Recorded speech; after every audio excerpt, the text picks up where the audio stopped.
지금 2025년 오늘이 19일입니다. 벌써 3분의 2가 갔습니다. 첫 달에.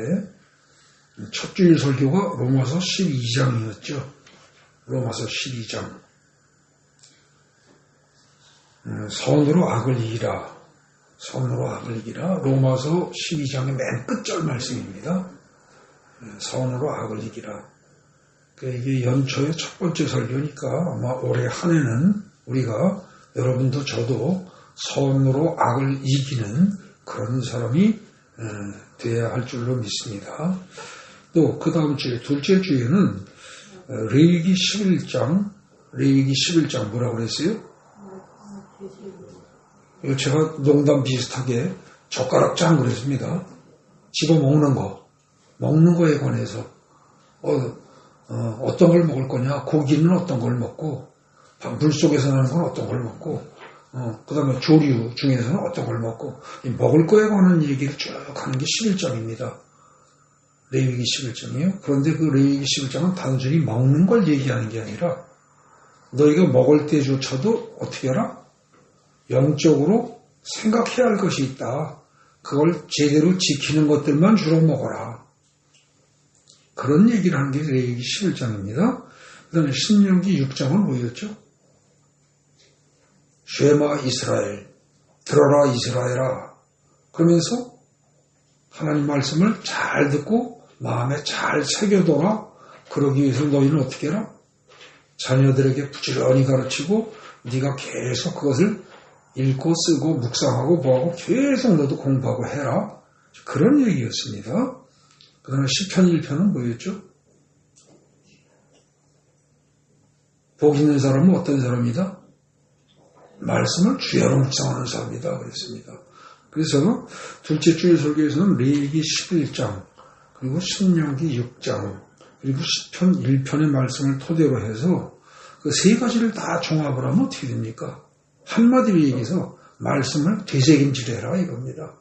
한 번 들은 말씀 절대로 그냥 넘어가면 안 된다는 겁니다. 절대로 안 된다는 거예요. 사실 한 번만 듣고 넘어가면 음식을 한 번만 씹고 삼키면 소화가 됩니까? 안 되죠. 젊은 사람들은 혹 될 수 있을지 모릅니다. 근데 나이가 들면 들수록 몸이 약하면 약할수록 어때요? 한 번만 음식을 씹고 삼키면 소화가 될 리가 없습니다. 체하죠. 어린아이들한테, 젖먹이 어린아이들한테 고기를 주면서 한 번만 씹고 삼켜라 그러면 어떻게 돼요? 100이면 100 다 체합니다. 그죠? 똑같습니다. 수없이 씹고 삼키고를 반복해라. 되새김질하라. 그게 결국은 둘째 주의 설교였습니다. 오늘 이제 세 번째 설교입니다. 근데 지난번에 첫 번째 설교와 두 번째 설교를 그걸 두 개를 한꺼번에 묶어서 본다면 그 다음에 오늘 셋째 주 설교는 논리적으로 어떻게 됩니까? 여러분들이 소화해서 흡수할 수 있을 때까지 로마서 12장 해야 합니다. 그거 흡수 못하면 어떻게 돼요? 아무리 그게 비싼 보약이라도 이를테면 여러분들 산삼이라는 건 굉장히 비쌉니다. 그죠? 근데 그 산삼을 먹고도 한 번만 씹고 먹었더니 소화 흡수는 하나도 안 되고 다 똥으로 나왔다. 그러면은 이건 그냥 넘길 일이 아니죠. 그죠? 그 다음부터는 산삼을 어떻게 해서든지 다 소화 흡수할 수 있는 방향으로 먹어야 되겠죠. 마찬가지입니다. 로마서 12장. 이게 육신적으로 말하면 산삼 녹용보다 훨씬 귀한 겁니다. 성경에 어딘들 귀하지 않은 데가 있겠습니까만서도 굉장히 귀한 겁니다. 근데 이거 한 번 훑고 넘어가면 정말 수박 겉핥기식으로 되고 맙니다. 그래서 오늘 또 살필 겁니다. 제가 내내 이번 주에는 무슨 설교를 해야 될까요? 하나님 뭘 하면 좋습니까? 그러고 끙끙거리면서 여쭤봤습니다. 결국은 또 온 게 12장 되새김질해라 이겁니다. 다시 살펴보겠습니다. 자, 여러분 첫 설교 로마서 12장을 토대로 한 첫 설교 선으로 악을 이기라는 설교에서 여러분들 꼭 기억해야 할 게 뭡니까? 기억나시는 게 뭐가 있습니까? 실제로 기억나거나 이거는 기억해야 할 것 같다라고 생각나는 거 뭐 있습니까? 제가 처음에 이 로마서 12장 첫 설교할 때 처음에 뭐였냐, 로마서는 1장부터 읽으면 굉장히 어렵다. 그래서 1장, 2장, 3장, 4장, 5장 정도까지 하면 지쳐 떨어진다. 그렇게 하지 말고 어떻게 해라? 12장부터 읽어라. 12장부터는 사실은 결론이다. 앞에가 그 서론 본론이라면 12장부터는 결론이다. 그러니까 결론만 딱 알면 그러면 된다. 그러니까 최소한 딴 거 몰라도 결론만 확실히 알면 된다. 그러니까 결론부터, 즉 12장부터 읽어라 그랬습니다. 그죠? 여러분들 서점에 가서 책을 살 때 그 책을 골라야죠. 어떤 책을 살까 말까 결정을 지을 때 제일 좋은 방법이 뭡니까? 일단 그 책의 서론을 읽고 결론을 읽는 겁니다. 앞뒤를 읽어보는 거예요. 그것만 보면 대충 어떤 책인지 알 수가 있죠. 그러니까 머릿말 읽고 마지막에 끝부분 결론만 딱 보는 겁니다. 그러고 책을 살지 말지를 결정을 짓는 거죠. 마찬가지입니다. 로마서를 1장부터 읽기가 어렵고 1장부터 한 11장까지는 무지무지하게 복잡합니다. 정말 골치가 아파요, 이게. 그렇다면은 그거 건너뛰고 12장부터 꼭 읽어라 그겁니다.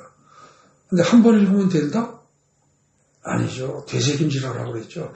수없이 읽어야 됩니다. 여러분, 손은 위가 4개가 있다고 그랬죠.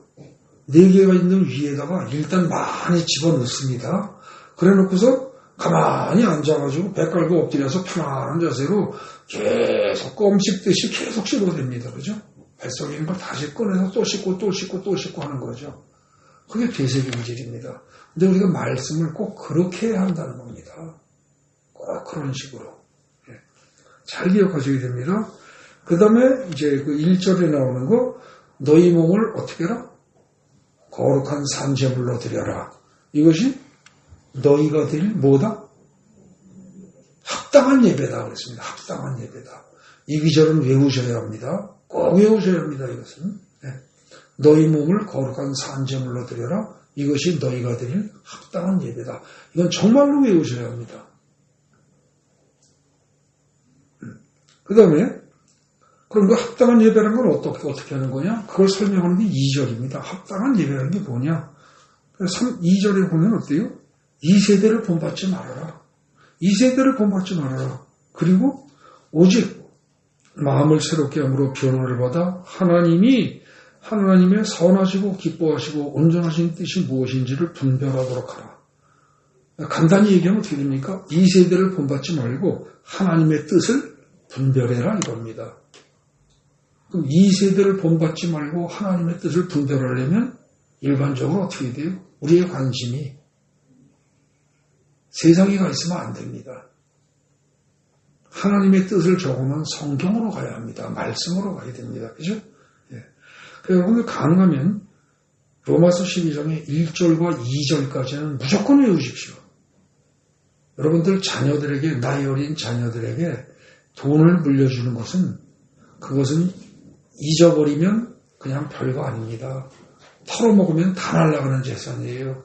근데 로마서 12장의 1절과 2절, 로마서 12장의 1절과 2절, 이거를 암송하도록 시킨다면 이건 평생 자녀들에게 그야말로 평생 동안 엄청난 재산을 물려주는 게 됩니다.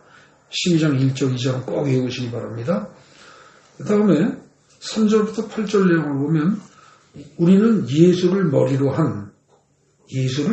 해서 존재하는 한 몸의 지체다. 우리가 누가? 믿는 사람들이, 그리스도인들이 한 몸의 지체랍니다. 그러면서 그렇기 때문에 각자 맡겨진 일 잘하자. 손가락은 손가락으로서 할 일하고 발가락은 발가락으로서 할 일하고, 그죠? 혀는 혀대로, 눈, 코, 입이 각각 자기 역할을 다 하면 된다는 겁니다. 입은 열심히 씹고 먹고 말하고, 그죠? 말할 때 조심해야 하고 자기 역할을 하라는 거예요. 좀 어떻게 보면 저 학문은 더럽고 지저분하지만 어때요? 그게 자기 역할을 못하면 어떻게 됩니까? 죽습니다. 굉장히 괴롭습니다. 그죠? 자기 역할 다 해야 돼요. 전부 다. 그래서 결국 그 3절부터 8절까지는요. 우리는 예수를 머리로 한 몸에 붙어있는 지체들이다. 그러니까 각자 자기 역할을 다 하면 된다. 그 얘기입니다. 그리고 이제 쭉 긴 얘기들이 나옵니다. 9절부터 20절까지. 하나하나가 다 귀한 말씀들입니다. 일일이 다 기억을 못할 수도 있습니다. 근데 그동안 이걸 반복해서 읽어보신 분들은 한 절 한 절이 다 귀하다는 걸 어느 정도 아실 겁니다. 그리고 마지막에 21절에 뭐라 그래요? 악에게 지지 말아라. 그리고 선으로 악을 이겨라. 그럽니다. 선으로 악을 이겨라. 참 충격적인 말입니다. 선으로 악을 이겨라. 이게 어떻게 하는 뜻인지 다시 한번 또 생각해보고 다져볼 필요가 있는 그런 말입니다. 근데 어쨌든 이런 내용들이 기억이 나십니까? 많은 경우에 기억이 안 날 수 있습니다. 그럼 왜 그러냐? 젊은 사람들도 한 번 읽고 기억할 수 있는 사람은 없습니다.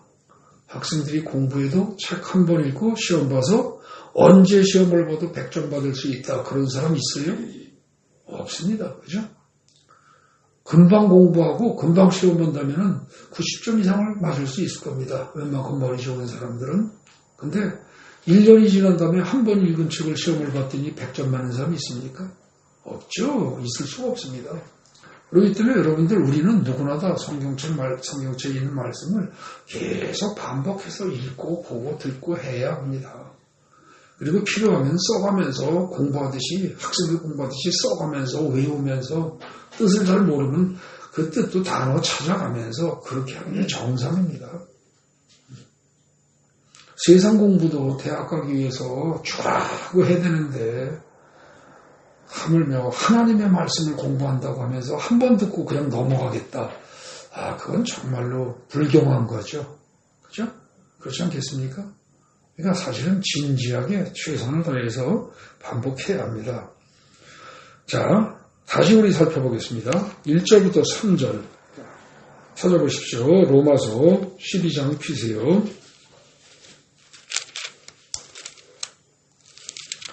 1절부터 3절 아까 우리가 읽었던 기절입니다. 다 같이 읽겠습니다. 그러므로 형제들아 내가 하나님의 모든 자비하심으로 너희를 권하노니 너희 몸을 하나님이 기뻐하시는 거룩한 산 제물로 드리라. 이는 너희가 드릴 합당한 예배니라. 너희는 이 세계를 본받지 말고 오직 마음을 새롭게 함으로 변화를 받아 하나님의 선하시고 기뻐하시고 온전하신 뜻이 무엇인지 분별하도록 하라. 내게 주신 은혜로 말미암아 너희 각 사람에게 말하노니 마땅히 생각할 그 이상의 생각을 품지 말고 오직 하나님께서 각 사람에게 나누어 주신 믿음의 분량대로 지혜롭게 생각하라. 아멘. 여기 1, 2절만 그만 좀 끊고 3절부터 그 이하 3, 4, 5절을 같이 봐도 됩니다. 여기 1, 2절은 특히 완전히 암송하셔야 됩니다. 잘 거기 보십시오. 1절 너희 몸을 하나님이 기뻐하시는 거룩한 산 제물로 드려라. 이것이 너희가 드릴 합당한 예배다. 그럼 여러분들 진짜 하나님이 기뻐하시는 합당한 예배를 드리려면 어떻게 하라고요? 우리의 몸을 산 제물로 드리래요. 근데 이게 산제물로, 몸을 산제물로 드리라고 무슨 뜻인지 잘 모르겠죠. 그죠? 근데 그걸 설명하는 게 2절입니다. 2절은 어떻게 돼요? 이 세대를 본받지 말라는 거예요. 여러분 세상 돌아가는 거 본받으면요 다 망합니다. 제가 초등학교 다니던 시절에 항상 궁금하던 게 있었습니다. 중학교 다니던 시절하고. 그게 뭐였냐면 내가 가만히 세상을 보니까 사기치는 사람이 잘 살더라는 거예요. 나쁜 사람이 잘 살고 거짓말하는 저 사람이 잘 살고. 제가 초등학교, 중학교 다니면서 제일 궁금했던 게 그겁니다. 근데 학교에서는 그러지 말래요. 그러면 나쁜 사람이래요. 그래서 학교에서 가르치는 것하고 실제 세상하고는 다르게 돌아가는구나. 그리고 그 갈등이 사실은 굉장히 심했습니다. 근데 요즘은 더 할 것 같습니다. 어린애들이. 왜요? 요즘은 더 해요. 싸우지 말라면서 어른들이 애들 보고 싸우지 말라면서 남의 거 뺏어 먹지 말라면서 그죠? 지금 정치 돌아가는 거 보면 어떻습니까? 이거는요, 상대편은 무조건 나쁜 놈이고 나는 무조건 옳습니다. 그죠? 그냥 상대편을 죽이는 게 내가 살 길이다 이런 식입니다. 정말 죽기 살기 속된 말로 대가리 깨지게 싸웁니다. 이게 우리 나라의 지도자들이 보이는 행태입니다. 이게 지금 이 세대가 살아가는 모습입니다. 여러분 그거 본받으면 여러분 자식들이 어떻게 되겠습니까? 다 망하는 길입니다. 다 망하는 길이에요. 여러분 내 딸이 성폭력에 시달리는 걸 원치 않으면서 내 아내가 우리 가족 중에 여성이 성적인 폭력으로 시달리는 걸 원치 않으면서도 실제로 매스컴은 어떻게 하고 있습니까? 완전히 성적으로 자극적인 그런 문화를 계속 공급하고 있습니다. 그죠? 그걸 또 돈 벌기 위해서. 그러니까 어린애들이 어려서부터 돈을 벌기 위해서는 무슨 짓을 해도 된다. 이런 식의 생각이 계속 몸에 배게 되어 있습니다. 학교에서 논리적으로 말하는 건 그렇지 않습니다. 어른들이 말하는 건 그렇지 않습니다. 양심을 지켜라 뭐 해라. 그러면서도 내 자식이 진짜 양심을 지키고 착하게 순수하게 살아가면 은근히 걱정을 합니다. 저렇게 물러터져서는 저렇게 약해서는 어떻게 살겠어. 좀 악바리 같아야 되는데 이런 식의 생각이 속에 들어있습니다. 여러분 이 세상을 본받으면요 하나님하고 멀어집니다. 2절 너희는 이 세대를 본받지 말라고 이게 첫 번째 말씀입니다. 이거 잘 기억하셔야 됩니다. 그리고 하나님이 기뻐하시는 게 하나님의 뜻이 무엇인지를 분별을 하래요. 그래서 그걸 알지 않으면 하나님의 뜻대로 할 수가 없습니다. 근데 그 하나님의 뜻을 분별을 할 때 거기서 그래서 이제 1절을 행하려면은 1절에 우리 몸을 거룩한 산 제물로 드려서 합당한 영적 예배를 드리려면 어떻게 돼요? 2절 이 세대를 본받지 말고 하나님의 뜻이 무엇인지를 분별해야 합니다. 근데 여러분 하나님의 뜻을 분별하려면 어떻게 돼요? 3절 이해를 해야 됩니다. 3절이 뭐라고 그랬어요? 마땅히 생각할 그 이상의 생각을 품지 말라는 겁니다. 여러분 한 집안에서 아버지는 아버지로서의 역할이 있고 어머니는 어머니로서의 역할이 있고 자녀들은 자녀로서의 역할이 있습니다. 자기 지위가 있습니다. 근데 여러분 자녀가 부모의 위치에 있으려고 드는 순간 그 집안은 개판이 됩니다. 부모가 자녀의 역할을 하려고 들면 개판이 됩니다. 부모가 돈 벌어다가 자식 먹여 살릴 생각을 안 한다면 어떻게 돼요? 그 집 망하는 거죠. 아버지가 돈 벌 생각을 안 하고 어머니가 자식들을 돌보고 키울 생각을 안 한다면 그 집의 자녀들은 버려지게 되는 겁니다.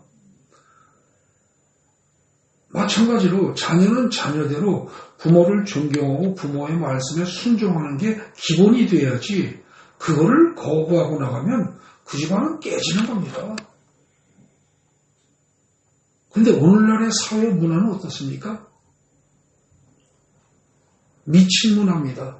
미친 문화. 이게 제 표현이 아니라 영어권에서 crazy culture라고 합니다. crazy culture. 미국에서 흔히 쓰는 말입니다. crazy culture.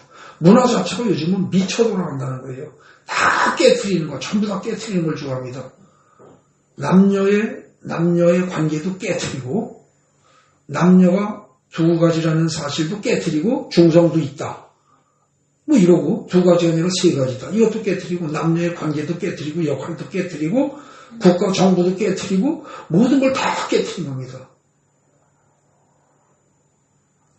이게 이제 어려운 얘기 자꾸 해봐야 즐겁지 않은데 다다이즘이라고 그래가지고 이게 최근에 요즘 널리 퍼져 있는 서양이 널리 퍼져 있는 철학입니다.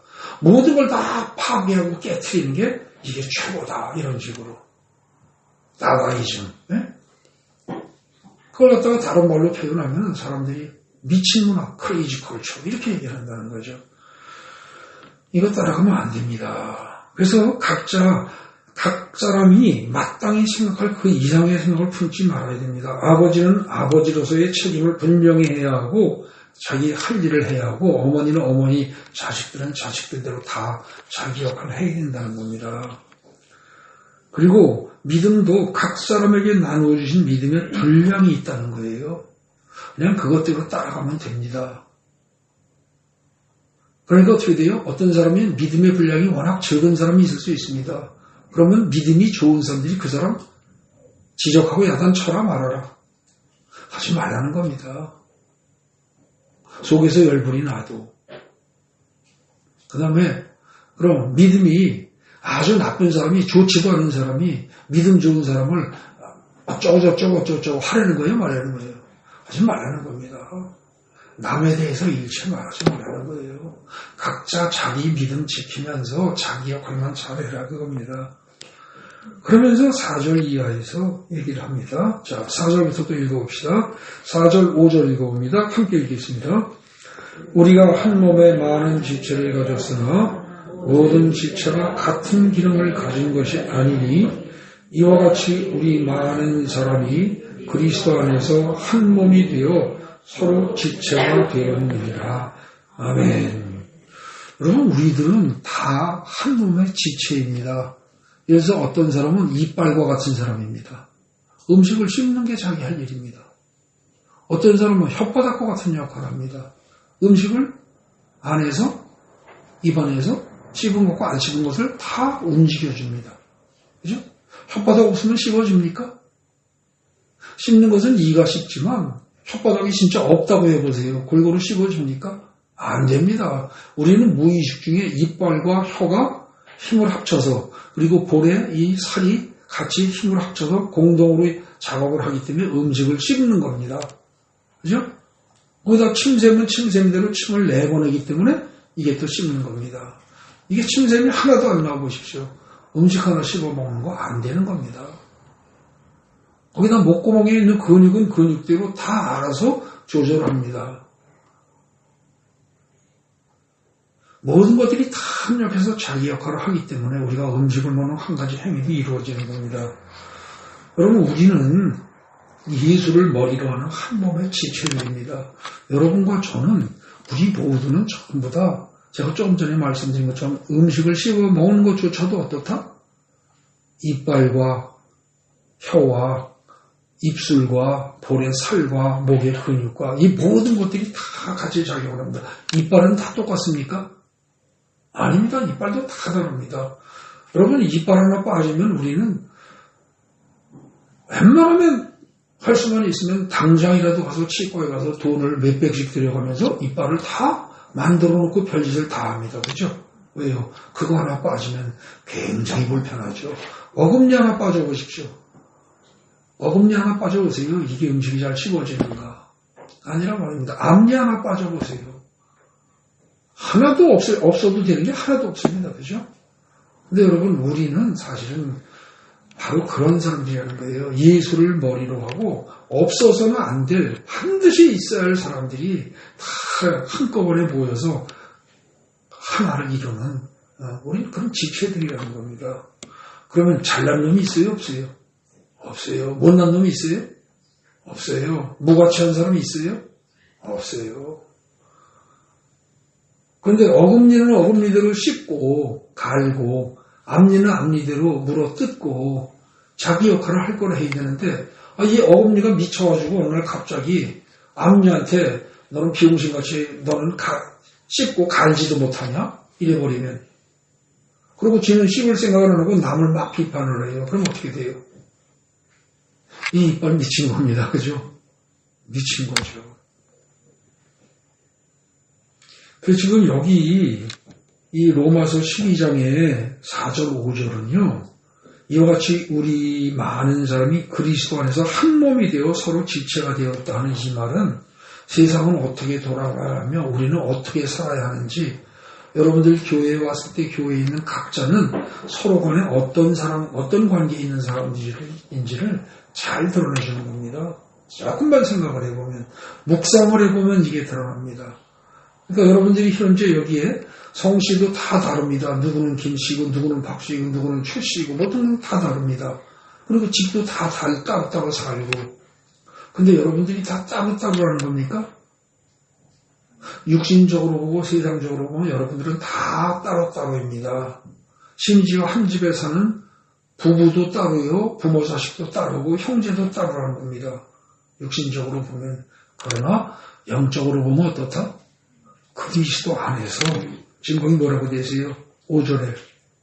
그리스도 안에서 한 몸이 이미 된 존재라는 겁니다. 근데 우리는 그런 의식이 있어요, 없어요? 별로 없이 살아갑니다. 그러니까 마땅히 가져야 할 생각을 갖지 못하고 산다. 그럼 그건 뭡니까? 여러분, 제가 만약에 이름이 허씨고, 성이 허씨고, 그 다음에 제가 목사라고 하는 사람인데, 제가 허씨인 줄도 모르고, 목사인 줄도 모르고 살면, 여러분들이 저를 보고 뭐라고 하겠습니까? 네? 맛이 갔죠. 그거 아닙니까? 맛이 간 사람입니다. 제정신 아닌 거예요. 미친 거죠.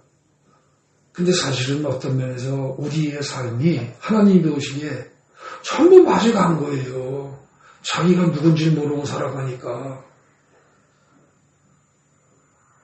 이번에 요즘 정치 문제 난리가 났지 않습니까? 그죠? 근데 그 나훈아라는 그 가수 아시죠? 대한민국에 나이 드신 분들은 다 알 거고 젊은 사람들도 많이 압니다. 나훈아. 그 가수가 그런 얘기 있습니다. 오른쪽이 잘못됐다고 그러니까 우파가 잘못했다고 하니까 그 나훈아라는 그 나이 먹은 가수가 이 얘기를 하기를 왼쪽은 너희는 잘했냐 이럽니다. 참 정확한 말입니다. 그게. 저는 뭐 그 가수를 존경하거나 그렇게 좋아하거나 그러지도 않습니다. 근데 생각해 보십시오. 이쪽 팔이 설령 잘렸다고 칩시다. 병들었어요. 썩었어요. 피가 나요. 골맞어요. 막 이렇다고 칩시다. 그러면 왼손이 어떻게 해야 합니까? 어떻게 해야 돼요 이거? 당연히 치료해야죠. 안 그래요? 당연히 치료해야죠. 그런데 이 왼손이 오른손 보고 너는 썩은 놈이다. 너는 썩어 빠진 놈이다. 너는 죽어야 된다. 막 난리를 칩니다. 그럼 이게 잘한 거예요? 아니죠. 이게 정말 한 몸이라면 우리가 진짜 하나라는 의식이 있으면 오른쪽이 잘못하면 왼쪽, 오른손이 잘못하면 왼손이 이걸 도와주고 약을 바르고 치료하고 묶어주고 온갖 걸 다 해야 합니다. 한 손으로라도. 그렇죠? 그 다음에 반대로 왼손이 만약에 문제가 있고 이게 잘리고 피가 나고 썩고 곪고 이런다면 오른손이 해야 합니다. 그죠? 그런데 이쪽이 잘못한 걸 이쪽이 길길이 뛰면서 비난하면서 죽여야 돼. 저건 죽여야 돼. 죽여야 돼. 죽여야 돼. 그럽니다. 제정신입니까? 미친 거죠. 이쪽이 잘못됐는데 이쪽에서 또 그럽니다. 제정신입니까? 역시 미친 겁니다. 여러분, 대한민국이 진짜 우리가 보통 얘기하는 단일민족이고 한나라고 한 백성이라면 좌가 잘못하면 우가 감싸줘야 되고 우가 잘못하면 좌가 감싸줘야 되고 그럽니다. 근데 지금 우리 정치, 사회 돌아가는 모습에서 그런 모습이 눈꼽만 채도 보입니까? 전혀 안 보입니다. 그냥 너 죽고 나 살자입니다. 너를 죽이는 게 내가 살 길이다. 지금 이겁니다. 이건 잘못된 겁니다. 여러분, 그래서 성경을 제대로 이해를 하면요, 정치판에 나가서 좌도 우도 지지하면 안 됩니다. 근데 그러다 우리가 죽게 생겼는데 그럴 수 있습니다. 성경 말씀은 어떻게 하라는 거예요? 그럴 경우에 어떻게 하라는 거예요? 죽으라는 겁니다. 네가 죽게 생겼는데 죽으라는 겁니다. 아니 이게 말이 됩니까? 세상적으로 보면 말이 안 되죠. 근데 죽으라는 겁니다.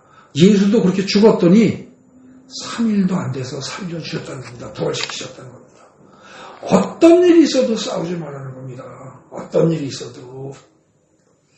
실제로 그런 식으로 인류 역사가 예수 이후에도 2000년간 싸우면서 이슬람과 캐톨릭이 전쟁을 1500년을 했습니다. 1500년을. 근데 수없이 죽이기만 했지 발전이 있었습니까? 없었습니다. 신앙적인 발전이 없었어요. 종교개혁 이후 지금까지 500년 가까이 캐톨릭과 개신교가 죽도록 싸웠는데 발전한 거 있습니까? 없습니다. 똑같다는 거예요. 근데 오늘날 대한민국에서 좌우가 갈라져서 죽도록 싸웁니다. 이렇게 하면 발전할 것 같습니까? 아닙니다. 영적으로 성장합니까? 아닙니다. 2000년 전에 예수님 계실 때의 많은 사람들의 영적인 수준과 지금 2000년이 지난 지금의 사람들의 영적인 수준은 거의 똑같습니다. 물질적으로는 엄청 발전했습니다. 물질적으로는 먹고 살기는 엄청 좋아졌습니다. 그러나 영적인 수준은 매달 똑같습니다. 성경은 우리의 영적인 성장을 얘기하는 책입니다. 세상 것에 너무 얽매이지 말라는 겁니다. 세상 것 바라보지 말라는 거예요. 그리고 쭉 얘기를 합니다. 그래서 4, 5절 이거는요. 우리는 한 몸입니다. 우리가 한 몸인 걸 깨닫지 못하고 산다면 이거 참 문제 심각한 거죠. 다시 잘 생각해 보시기 바랍니다. 이 로마서 12장만 가지고요. 계속 1년을 해도 이게 할 수 있습니다. 이거 하나만 가지고요. 생각할 게 또 많습니다. 여러분 각자 또 생각하십시오. 읽으면서 또 생각하십시오. 그 다음에 6절부터 8절 읽어보겠습니다. 같이 읽습니다. 우리에게 주신 은혜대로 받은 은사가 각각 다르니 혹 예언이면 믿음의 분수대로, 혹 섬기는 일이면 섬기는 일로, 혹 가르치는 자면 가르치는 일로, 혹 위로하는 자면 위로하는 일로, 구제하는 자는 성실함으로, 다스리는 자는 부지런함으로, 긍휼을 베푸는 자는 즐거움으로 할 것이니라. 여기서 우리에게 주신 은혜대로 받은 은사가 각각 다르다 그랬습니다. 은사라는 말이 무슨 뜻입니까? 선물이라고 그랬습니다. 영어 성경을 읽어보면 gift로 나옵니다. gift, 선물로. 그럼 하나님이 우리에게 하나님이 은혜대로 우리에게 주신 선물이 다 다르대요. 선물이 다르대요. 근데 그 선물의 종류를 지금 거기 몸으로 나와 있어요. 예언. 그 다음에 뭐예요? 섬기는 일. 그 다음에 가르치는 일. 그 다음에 위로하는 일. 그 다음에 구제하는 일. 다스리는 일. 긍휼을 베푸는 일. 그래서 이걸 갖다가 7가지입니다. 이거 신학대학 가려고 그러면요. 이것도 외워야 됩니다. 그래가지고 거기 제가 주보에 요약한 것처럼 예섬 첫 글자만 따가지고 예섬 가위 구다긍 이러고 막 외웁니다. 예섬 가위 구다긍 이거 못 외우면 시험 보면 틀릴 테니까. 근데 여러분 그럼 이 본문 잘 읽어보십시오. 지금 바울이 말하는 은사는 하나님이 주신 선물은 딱 요 7가지밖에 없을까요? 이 본문 읽어보면 딱 7가지란 뜻입니까? 아니죠. 혹은 이런 것, 혹은 이런 것.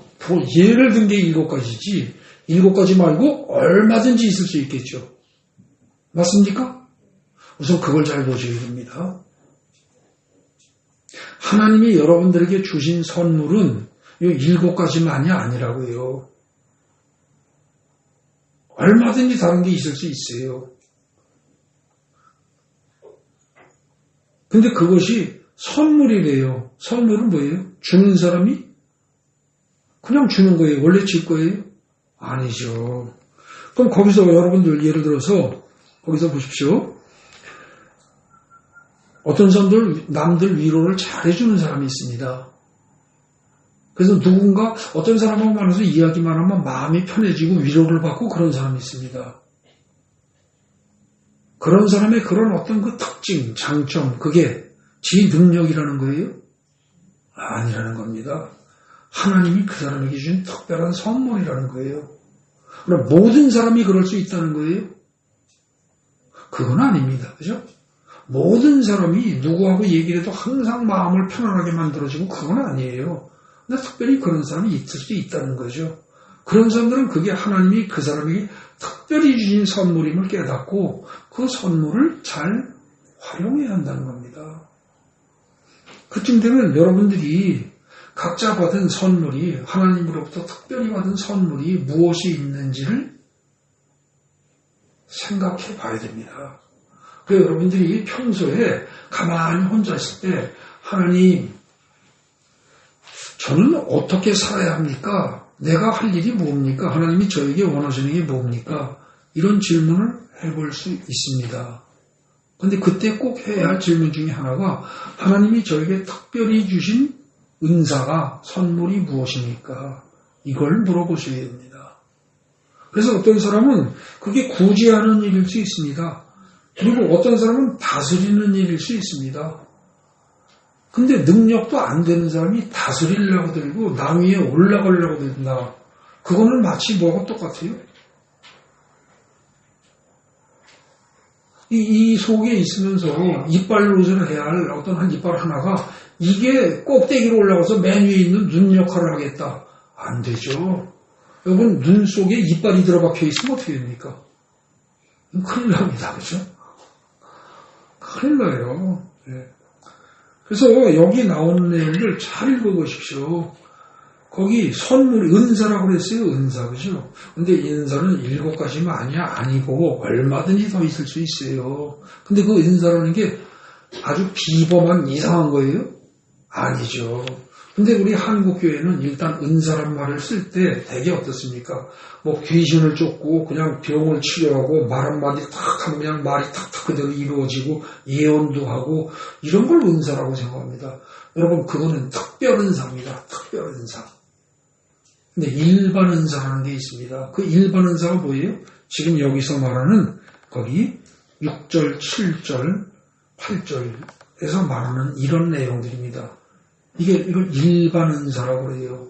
근데 일반 은사가 7가지만 있어요? 아니죠. 그죠? 잘 기억하셔야 됩니다.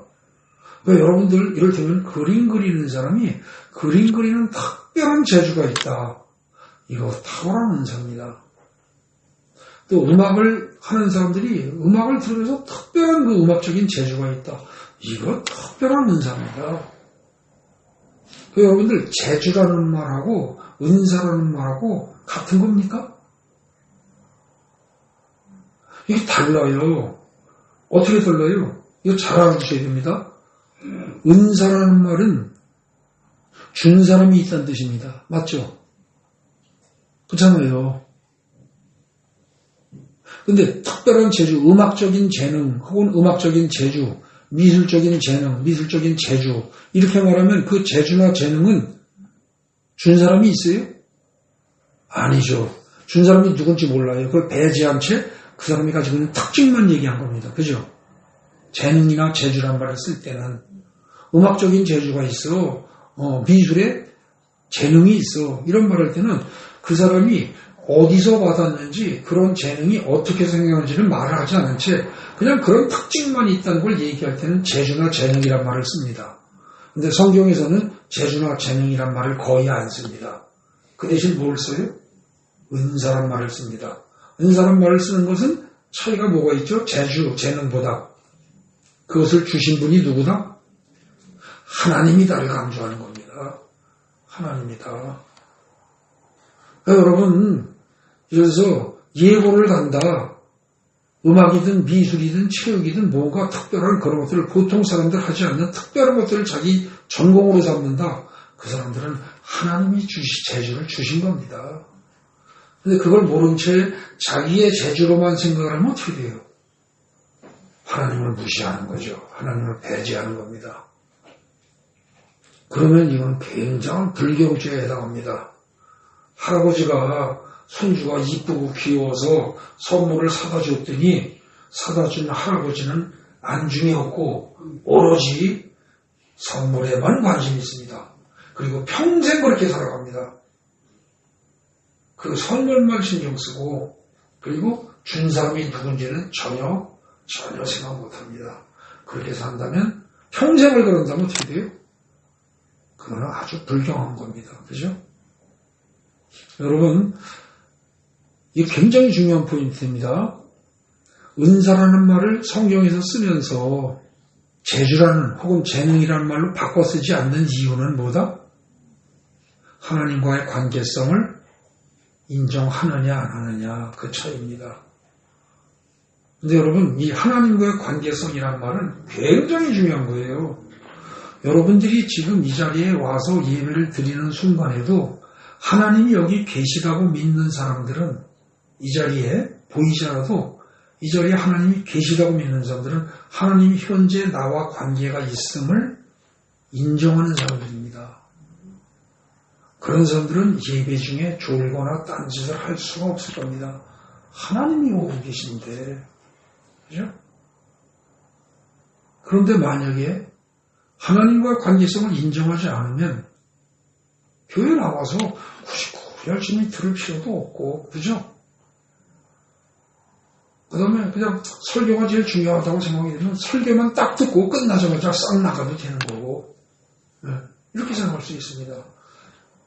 근데 예배라는 자체가 하나님과의 관계에서 서로 하나님과 우리 사이에 주고받고 하는 것이다. 이걸 제대로 알고 있는 사람이라고 하면 예배 순서에 나오는 대로 어떻게 됩니까? 거기 교동문 이건 그 앞에 예배의 부름이라고 되어 있습니다. 주일 예배 순서 보십시오. 이건 뭐예요? 너희들 예배에 나오라 하는 그런 말로 하나님이 부르시는 겁니다. 찬송은 우리가 올려드리는 겁니다. 신앙 고백도 우리가 올려드리는 거고 찬송 올려드리는 거예요. 대표기도 다 마찬가지고. 그리고 본문과 그 말씀 설교 이건 어떻게 돼요? 하나님이 내려주시는 겁니다. 주거니 받거니 하는 관계죠. 기도도 올려드리는 겁니다. 그래서 예배라는 건 기본적으로 하나님과 우리 사이에 관계를 전제로 하는 겁니다. 이 사실을 명확히 아는 사람은 예배가 지루하지도 않고 하나님과의 지금 뭔가를 교감을 하고 있는 거니까 그걸 제대로 할 텐데 그걸 모르면은 따분하게 맨날 노래도 똑같고 뭐도 어떻고 이래버립니다. 여러분 하나님과의 관계성을 얼마나 의식하고 사느냐 이게 그 사람의 영성을 나타내는 겁니다. 수준이 영성이라는 건 다른 거 없어요. 평소에 내가 하나님과의 어떤 관계성 속에 살아가는가 그거를 잘 아는 게 그거를 제대로 믿는 게 영성이 좋은 거죠. 9절 보겠습니다. 9절 함께 읽습니다. 사랑에는 거짓이 없나니 악을 미워하고 선에 속하라. 사랑에는 거짓이 없나니 악을 미워하고 선에 속하라. 여러분 우리가 정말 5절의 말씀 5절이 뭐였죠? 오직 하나님께서 각 사람에게 나눠주신 믿음의 분량대로 지혜롭게 생각해라. 거기서도 하나님 얘기를 했었습니다. 그죠?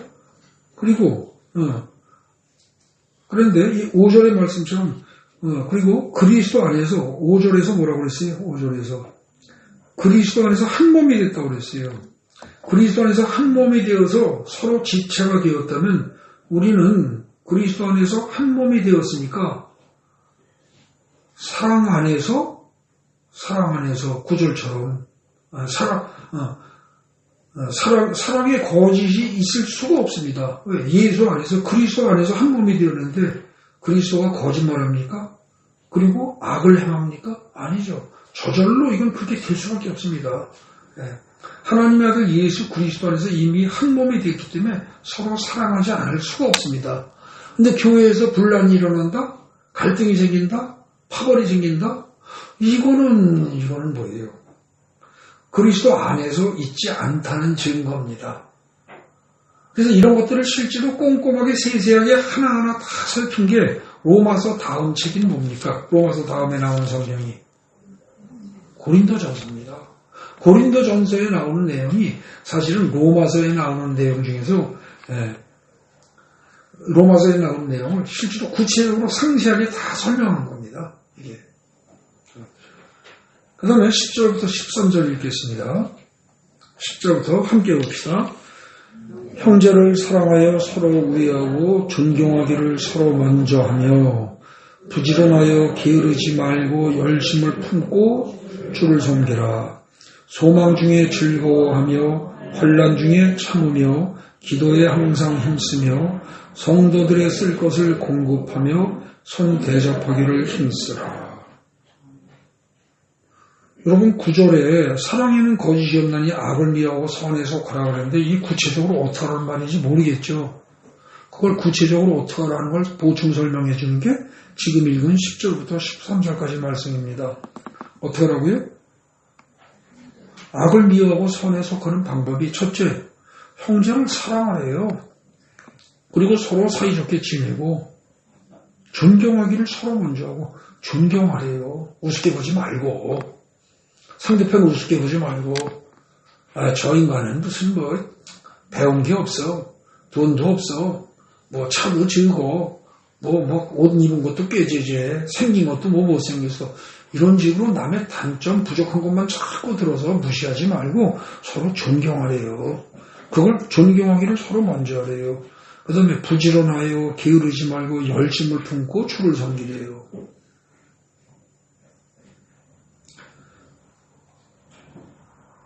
그 다음에 소망 중에 즐거워하고 환난 중에 참고 기도에 항상 힘쓰며 여러분 10절, 11절, 12절 같이 살면 여러분 자식들이 이렇게 살면 기분 나쁠 부모 있어요? 아니죠. 얼마나 좋습니까? 자기 자식들이 이렇게 살면 그죠? 그렇지 않습니까?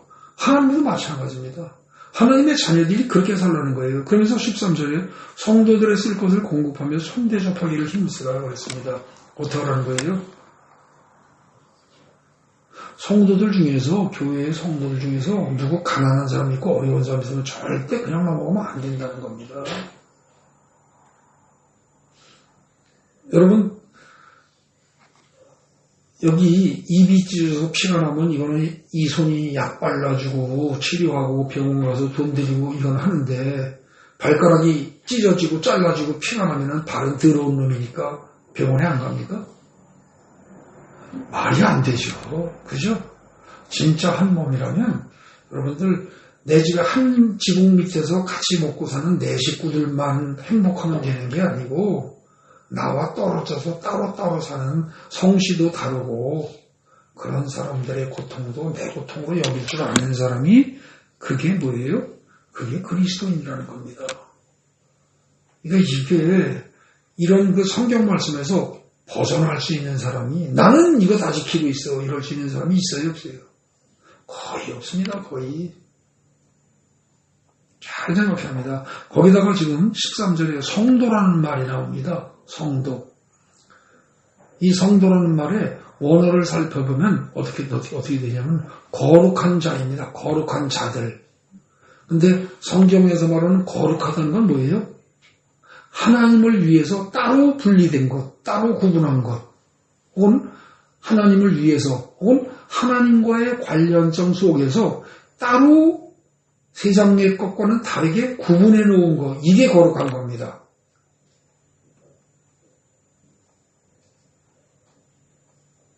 그러니까 이 컵이 그냥 이 자체가 세상에서 그냥 누구든지 쓸 수 있는 겁니다.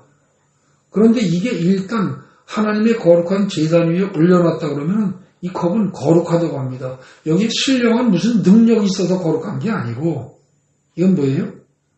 하나님과 관련된 물건이라는 겁니다. 여러분들이 앉고 있는 의자가 여러분들이 앉아있는 의자라든지 여러분들이 쓰고 있는 볼펜 등등 이런 교회에 있는 모든 기물들이 다 밖에서 사온 겁니다. 평범하게 누구나 쓸 수 있는 것들이고 그런데 그것이 교회라는 하나님과의 관련된 장소에서 쓰는 물건이면 그건 거룩하다는 거예요. 구별된 거라는 거죠. 근데 여기 성도라는 사람들은 거룩하게 구별된 사람이라는 뜻입니다. 여러분 한 사람 한 사람이 하나님이 보시기에 거룩하게 세상과 구별된 사람입니다. 근데 그런 사람들이 만약에 헐벗고 굶주리고 질병에 시달리고 있다. 그러면 어떻게 해야 한다는 거예요? 거룩한 사람들이 그렇다는데 그러면은 그냥 넘어가면 안 된다는 뜻입니다. 그래서 이 로마서에 나오는 이 구절들 하나하나를 꼼꼼히 읽어보면 우리가 어떻게 살아야 하는가를 정확히 다 얘기해 주고 있습니다.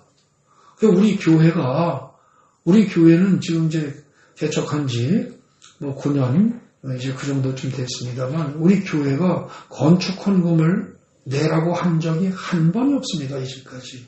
건축헌금을 내면 웬만하면 그건 내지 마세요, 그럽니다. 왜냐면 건축해서 건물을 키우면 나중에 욕심이 생깁니다. 목사라도 욕심이 생기고 제가 그만두고 나가고 다음 목사와도 욕심이 생깁니다. 그래서 우리는 건축 헌금을 받아서 키우질 않고 가능하면 교회 재정을 항상 기본적으로 사고 때 급할 때 쓸 돈 빼놓고 나머지는 몽땅 다 쓰자주의입니다.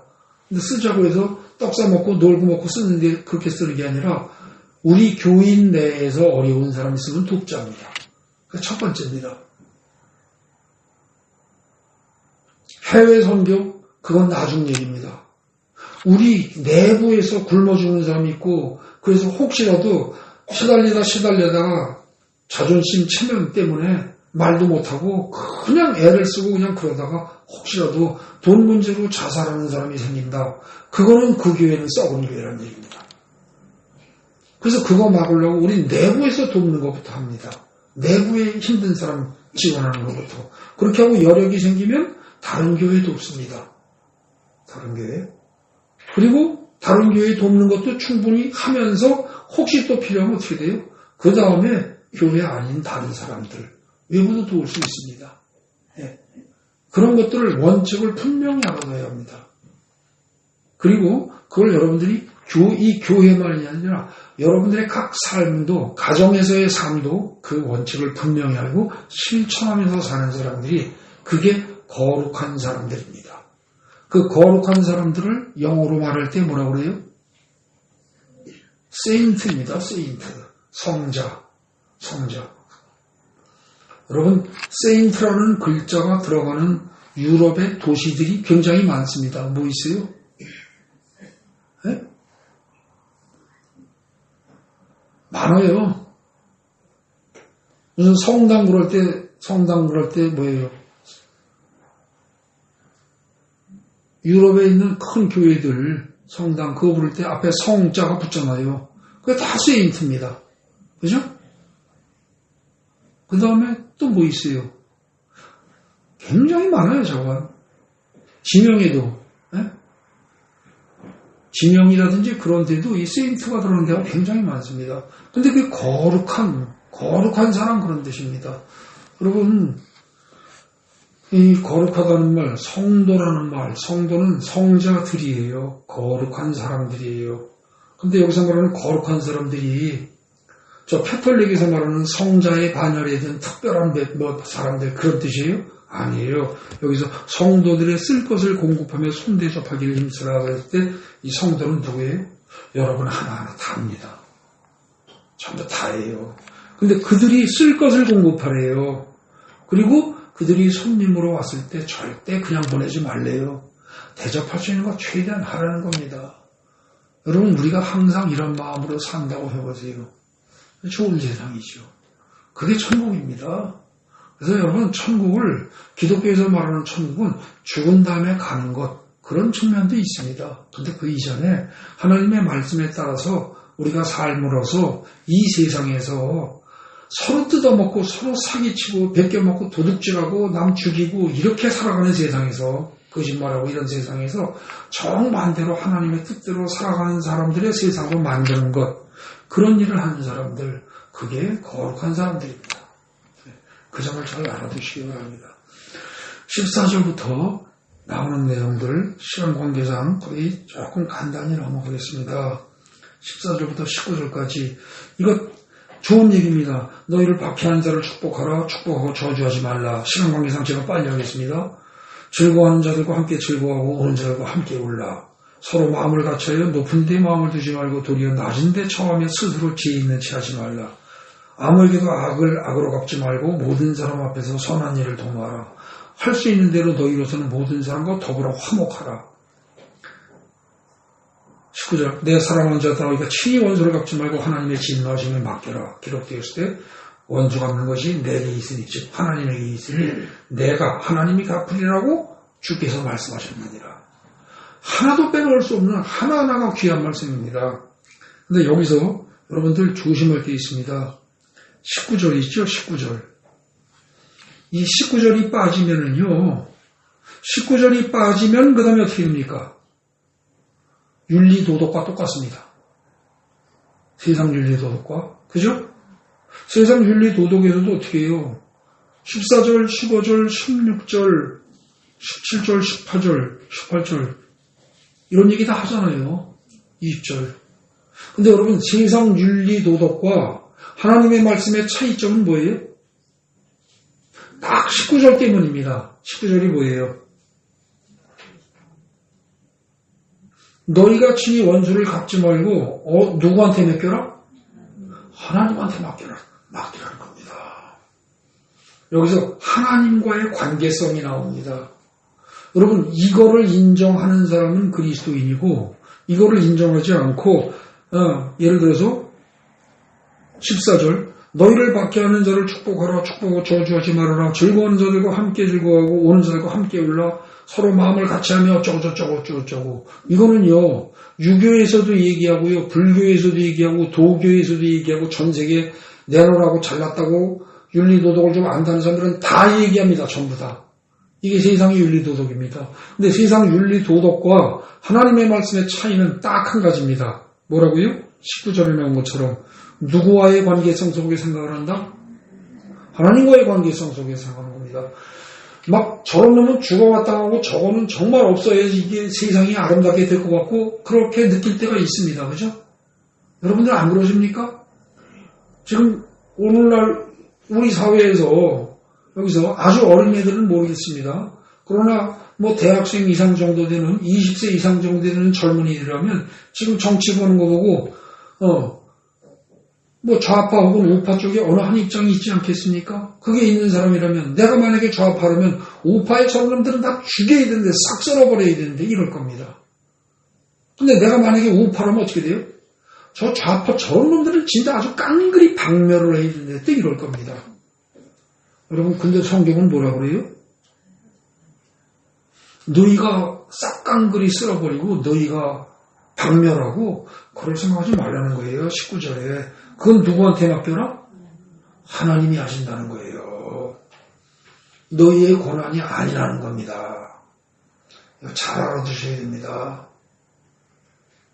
잘 알아두셔야 돼요. 성경은 시종일관 그렇게 얘기합니다. 원수 갚는 것이 내게 있으니 내가 갚으리라 라고 하나님이 말씀하셨다는 거예요.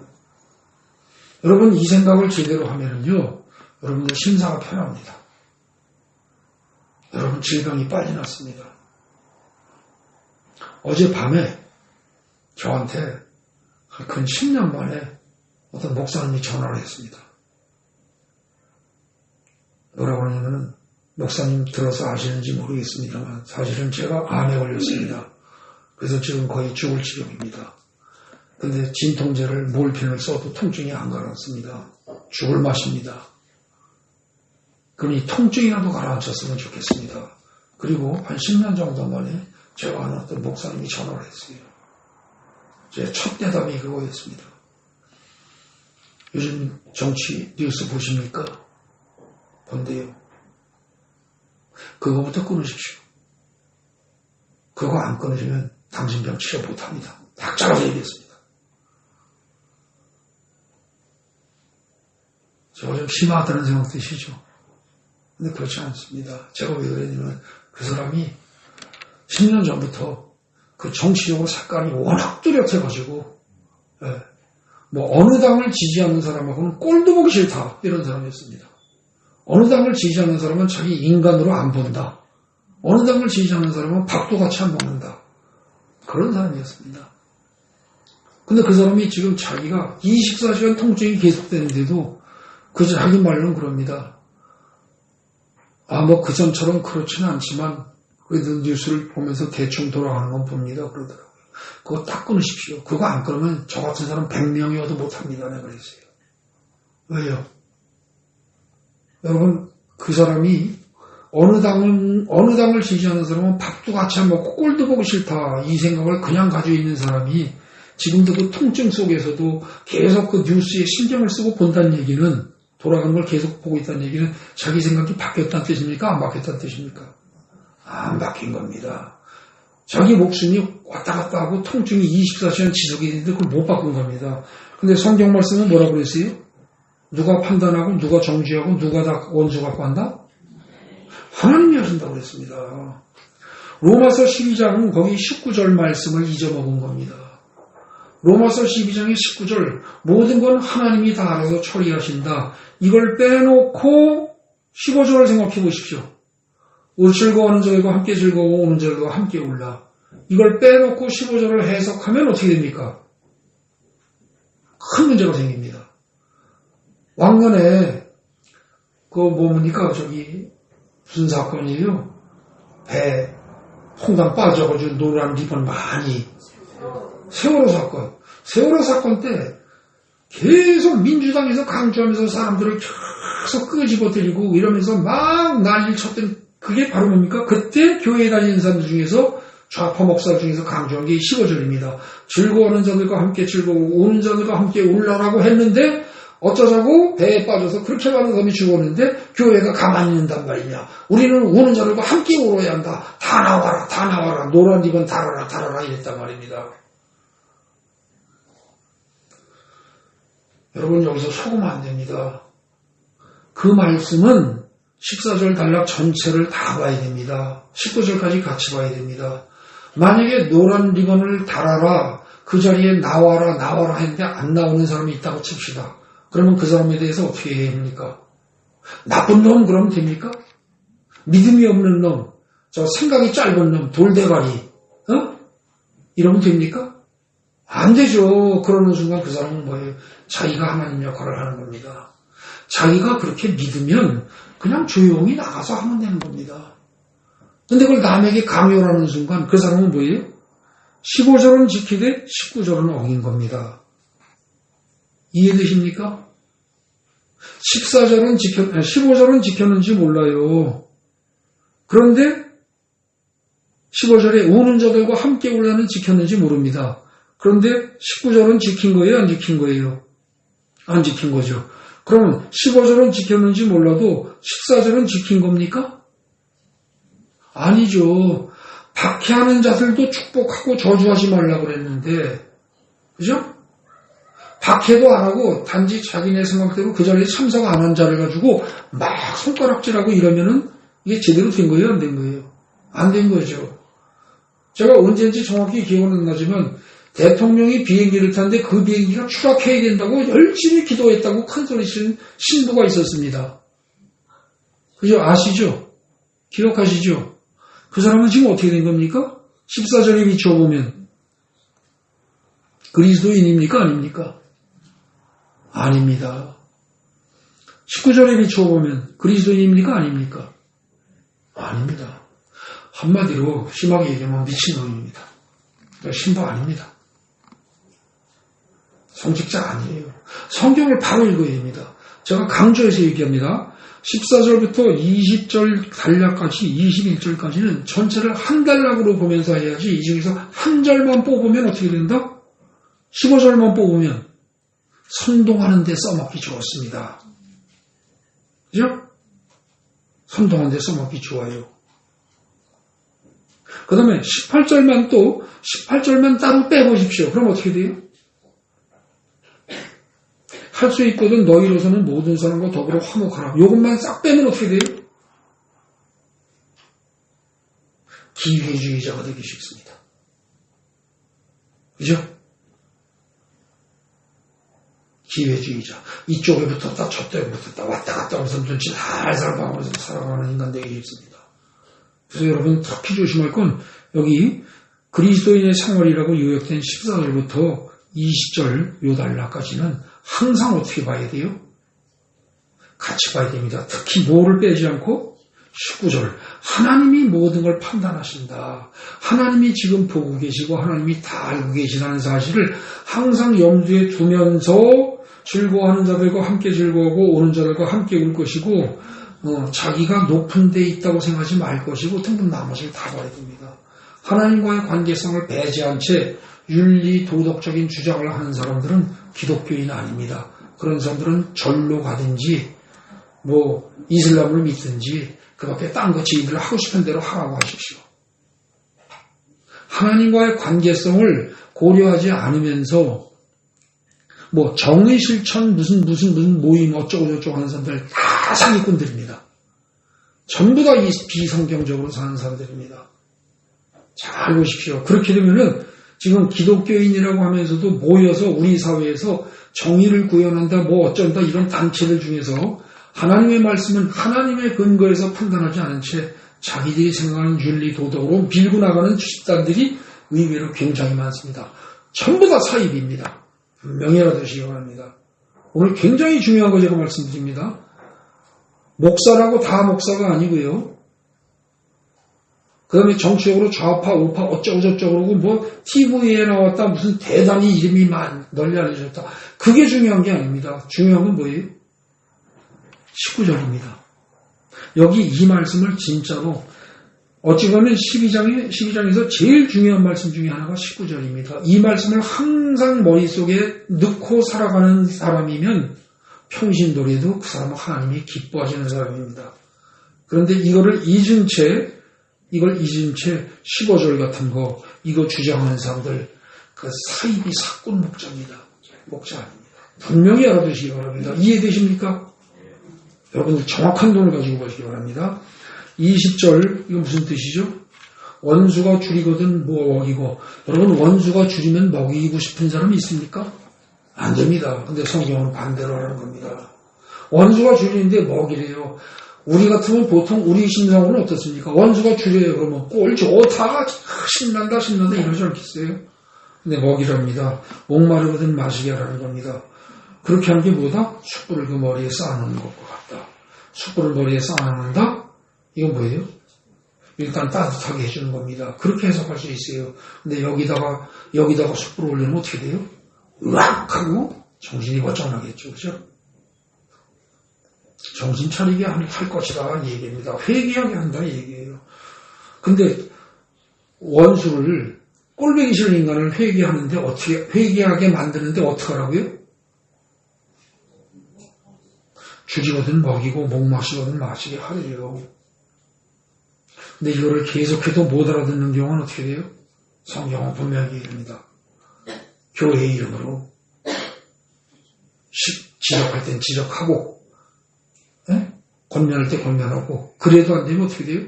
교회에서 파면하라고 당합니다. 일일이 지금 시간이 없어서 그건 따지지 않겠지만 일단은 계속해서 사랑으로 감싸라는 얘기입니다. 그리고 그렇게 사는 것이 마지막에 뭐예요? 악에게 지지 않고 선으로 악을 이기는 겁니다. 여러분 지금 여기까지 읽어보면 결국은 어떻게 되는 겁니까? 로마서 12장에 말하는 거는 교회 내에서도 갈등이 있을 수 있고 그죠? 잘못하는 사람이 있을 수 있어요. 그 다음에 대한민국 내에서도 갈등이 있을 수 있고 잘못하는 사람이 있을 수 있어요. 내 생각과 다른 사람들이 얼마든지 있을 수 있어요. 근데 그때 어떻게 하라는 겁니까? 내 생각과 다른 인간들에게 오히려 더 잘해주고 그죠? 그렇게 하면서 내가 나를 낮추고 그리고 최종적인 심판은 누가 한다? 하나님이 하신다.